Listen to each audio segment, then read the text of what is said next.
I can see why Sophie Turner would think that, and I respect her interpretation, but I vehemently disagree with it, for a pretty simple reason. In this society, bloodlines are the guarantor of stability, and the Starks above all would know that. I just can't fathom that Sansa would fight so hard for northern independence, and suffer so much, just to put it all at risk, and allow someone else to benefit from her and her family's work, when she died. If this were a true Elizabeth I situation, where there were other obvious Stark heirs available if Sansa died childless, it might be different. But it just isn't clear who the next northern sovereign would be if not Sansa's own child, unless we're expected to believe that Arya would step up, but come on. I suppose there'd need to be some genealogy backtracking to find the next of kin, so, congratulations to some randos in House Royce, I guess. Hey guys, welcome to my channel. Please don't forget to like and subscribe, and also click on the notification bell to remain updated. It just doesn't strike me as pragmatic at all, and Sansa is, if anything, a highly pragmatic person now.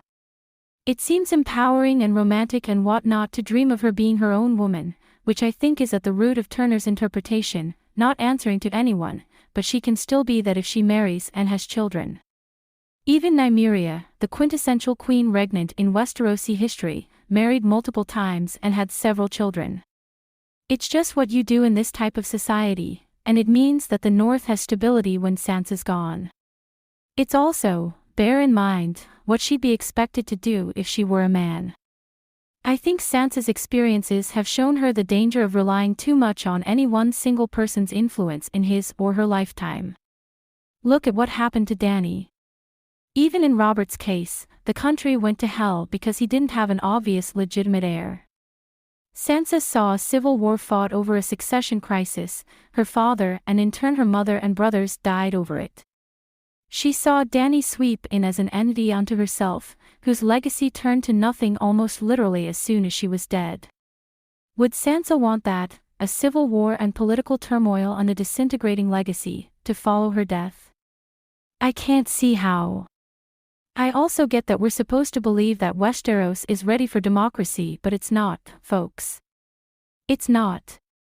I think pragmatism and duty have to prevail at the end of the day, or else the victory of the free North feels quite a bit more hollow than it otherwise would, because there'd be this nagging feeling that it was just as fleeting as what preceded it, instead of a hard-fought reversion to the mean.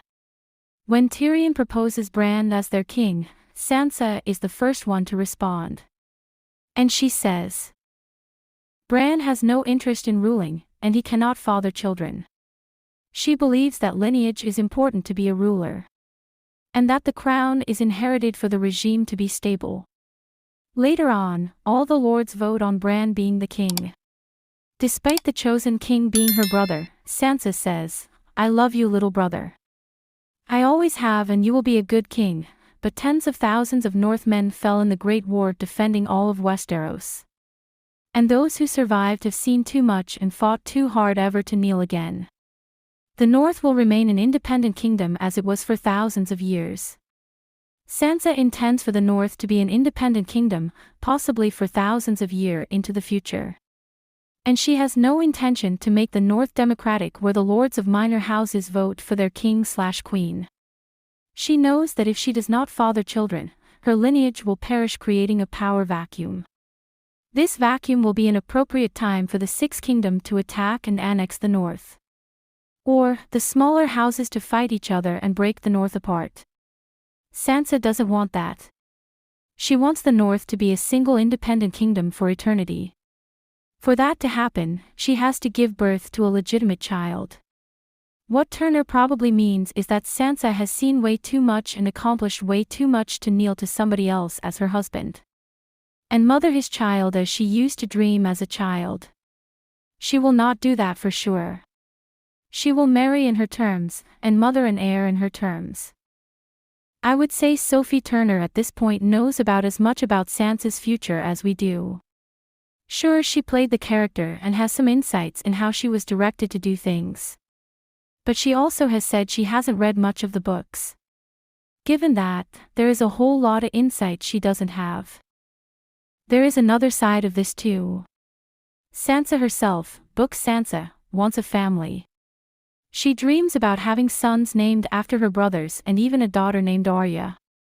Sansa being the heir to the north and then the queen in the north plus being beautiful and young, there is really nothing stopping her from getting what she wants. Aside from any fertility issues she might have, but that hasn't even been hinted at, unlike say with Daenerys. Finally, I take issue, if in fact, this is the ending GRRM has in mind for Sansa, with this idea that none of the characters should get anything remotely representing what they want. It's just as unrealistic as giving a character everything they've ever wanted. Sansa remaining an unmarried, childless queen would be extremely unrealistic both for the character and the world. Thanks for watching, please don't forget to like this video and drop comments. And most importantly, don't forget to subscribe and hit the notification bell so you don't miss anything.